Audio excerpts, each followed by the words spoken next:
ప్రభుత్వ జీవిత బీమా దిగ్గజం life insurance corporation of India సరికొత్త ప్లాన్స్ను తీసుకొస్తోంది. కాలానుగుణంగా పాలసీలను రూపొందిస్తూ ప్రజలకు అందిస్తోంది. అద్భుతమైన ప్రయోజనాలు అందిస్తుండడంతో ఎల్ఐసి పాలసీలకు డిమాండ్ పెరిగింది. కోట్లాది మంది పాలసీ హోల్డర్లతో ఎల్ఐసి దూసుకెళ్తోంది.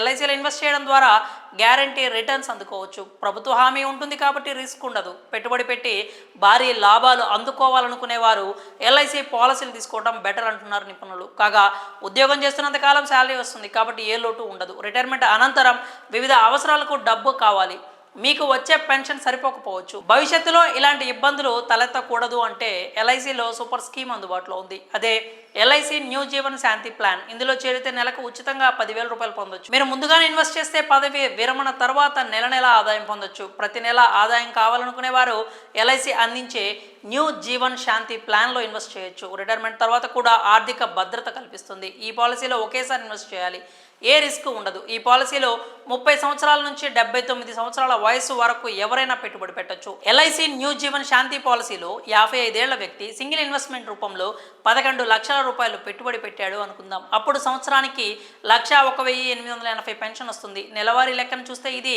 8,149 రూపాయల వరకు ఉంటుంది. అదే 30 ఏళ్ల వయసులో పెట్టుబడి పెడితే ఏడాదికి అదే పెన్షన్ 1,32,920 రూపాయలు అవుతుంది. అంటే నెలకు 10,000 పైగా మీ చేతికి అందుతుంది. లైఫ్ లాంగ్ ఈ పెన్షన్ పొందొచ్చు. న్యూ జీవన్ శాంతి ప్లాన్లో కనీస పెట్టుబడి మొత్తం 1,50,000, గరిష్టంగా ఎంతైనా ఇన్వెస్ట్ చేయొచ్చు. ఈ పథకం ద్వారా ప్రతి నెల అందుకునే పెన్షన్ పాలసీదారుడి వయస్సు, పెట్టుబడి పెట్టే మొత్తం, వాయిదా వ్యవధిపై ఆధారపడి ఉంటుంది. ఇక పాలసీ మధ్యలో పాలసీదారులు మరణిస్తే అకౌంట్లో జమ చేసిన మొత్తం నామినీకి వస్తాయి. ప్రభుత్వ రంగానికి చెందిన సంస్థ కాబట్టి పెట్టుబడి సురక్షితంగా ఉంటుంది. పెట్టుబడి పెట్టాలనుకునే వారు ఈ పథకంలో ఇన్వెస్ట్ చేసి నెల నెలా ఆదాయం పొందొచ్చు. ఎల్ఐసి న్యూ జీవన్ శాంతి ప్లాన్పై మీ అభిప్రాయాలని కామెంట్స్ రూపంలో తెలియజేయండి.